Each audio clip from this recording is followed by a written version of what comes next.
Shrimad home remedies में आपका स्वागत है। और हम आपको बताएंगे विष योग के बारे में।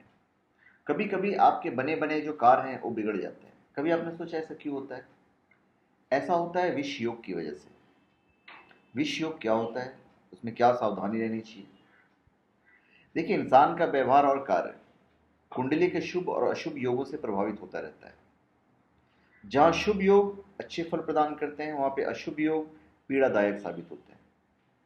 अगर समय से कुंडली के अशुभ योगों को पहचान लिया जाए और सावधानियां बरती जाए तो पीड़ा को बहुत हद तक कम किया जा सकता है। अशुभ योगों में से एक नाम है विष योग।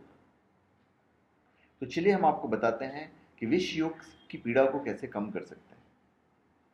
व्यक्ति की कुंडली में विष योग का निर्माण शनि और चंद्रमा के कारण बनता है।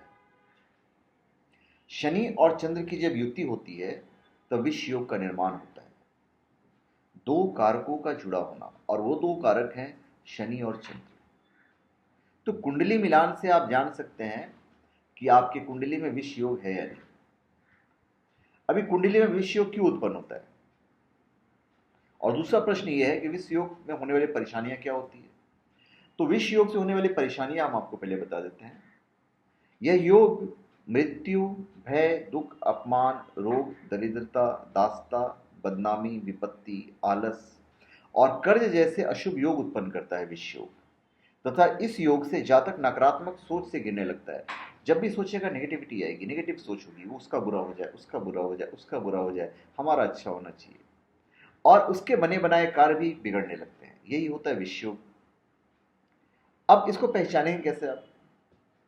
यदि आप अपनी कुंडली किसी अच्छे और विद्वान ज्योतिष को दिखाते हैं तो कुंडली का विश्लेषण करता है, आपको विष योग बनने के समय को बता सकता है।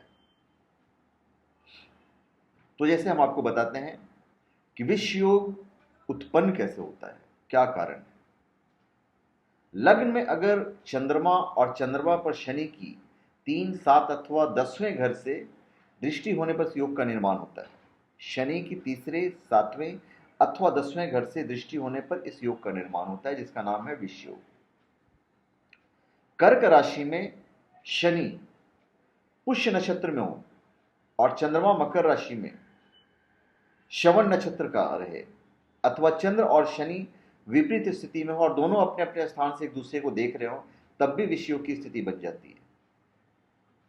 यदि कुंडली में 8वें स्थान पर राहु मौजूद हो और शनि लग्न में हो, शनि मतलब मेष, कर्क, सिंह और वृश्चिक, और शनि लग्न में हो, तब भी विष योग की स्थिति बन जाती है। अभी कुछ सरल उपाय हम आपको बताते हैं कि विष योग की पीड़ा को कैसे आप कम कर सकते हैं। विष योग की पीड़ा को कम करने के लिए महादेव शिव की आराधना और उपासना शुभ रहती है। ओम नमः शिवाय, ओम नमः शिवाय।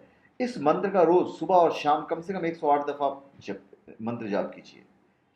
आपका जो विष योग की पीड़ा है वो कम होता चला जाएगा। फिर शिव भगवान की महामृत्युंजय मंत्र का जाप आप प्रतिदिन 5 माला जपिए, आपकी पीड़ा लगभग लगभग खत्म हो जाएगी।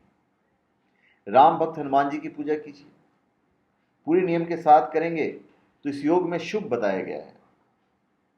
शनिवार को शनिदेव की संध्या समय तेल से अभिषेक कीजिए, आपकी पीड़ा कम हो। तो धन्यवाद। आप हमारे चैनल पर सब्सक्राइब करें और अपने कमेंट दीजिए। धन्यवाद।